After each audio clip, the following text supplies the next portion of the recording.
Pollination नहीं होने की वजह से आपकी सब्जियां सूख जाती हैं और जब आपके हनी बी या इस तरह की फ्लाइज जब मेल फ्लावर से बैठकर फीमेल फ्लावर पर जब जाती है तो परागण होता है जिसको पॉलिनेशन भी कहते हैं। और इस तरह से आपके वेजिटेबल्स फ्रूट जो हैं ये सूख जाते हैं और आप देखें तो इस तरह से ये जो है ये ख़राब हो चुके हैं।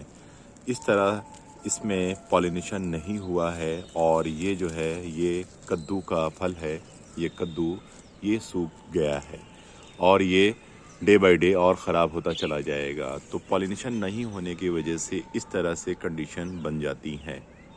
अब हम आपको बताएंगे कि पॉलिनेशन किस तरह से करते हैं।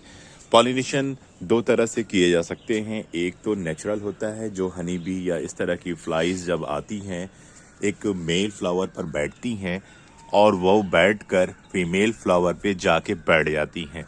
मैं आपको दिखाऊंगा कि मेल फ्लावर किसे कहते हैं और फीमेल फ्लावर किसे कहते हैं। अब आप ये देख रहे हैं ये मेल फ्लावर है ये, और आप जो है इसके अंदर अगर देखेंगे तो इस तरह से इसके अंदर का भाग जो है येलो येलो सा है और ये जो बीच का भाग है इसके अंदर का है। इसको टच करके आप जो है फीमेल फ्लावर जिसमें फल बनते हैं ये फल बन रहे हैं, ये इस तरह के जो है फीमेल फ्लावर जो पीछे से फल बनते हैं और आगे उनके इस तरह से फूल होते हैं। तो मेल फ्लावर को जब आप इस पर टच करेंगे तो ये जो है पॉलिनेशन हो जाता है। मेल फ्लावर को आप इस तरह से आप ओपन कर लें और ओपन करने के बाद जो येलो वाला ये जो पार्ट है इसको बहुत संभाल कर इस तरह से आप निकाल लें। ये आपका निकल गया। आप इस तरह से हाथ से कर सकते हैं या आप जो है ईयरबड से भी इस तरह से कर सकते हैं।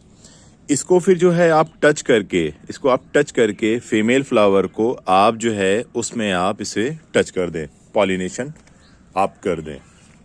इस तरह से आप जो है आपको इस तरह से करना है। ये जो है इसको बस खाली आपको टच कर देना है ऐसे, बस पॉलिनेशन हो गया। अब आपका जो फ्रूट है ना ये बहुत अच्छा चलेगा और ये सूखेगा भी नहीं। तो मैंने बताया कि दो तरीके से पॉलिनेशन किए जा सकते हैं। पहला पॉलिनेशन होता है हनी बी और फ्लाइज के द्वारा होता है, जो नेचुरल प्रोसेस होता है। जब आपके गार्डन में, आपके टेरेस में आपके जो फ्लावर्स होते हैं, जब उसमें फ्लावर्स जब खिलते हैं तो हनी बीज इस तरह की फ्लाइज अट्रैक्ट होती हैं, वो फूलों पर बैठती हैं और इस तरह से पॉलिनेट का एक साइकिल चलता है।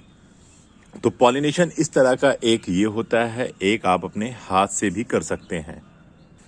आपको अपने टेरेस गार्डन में बीच बीच में थोड़े से समय के अंतराल पर आपको देखना होगा कि कहीं ऐसा आपका फल सूख तो नहीं रहा है। जैसे आप देखें ये अब ये सूख गया है, इसमें सही पॉलिनेशन नहीं हुआ है, इसके वजह से ये फल सूख गया है।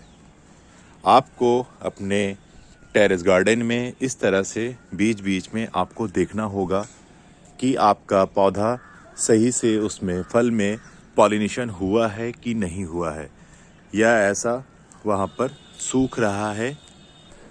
दोस्तों, आज की वीडियो ये पॉलिनेशन पर थी। आशा करते हैं कि हमारी वीडियो आपको बहुत बहुत पसंद आई होगी। धन्यवाद।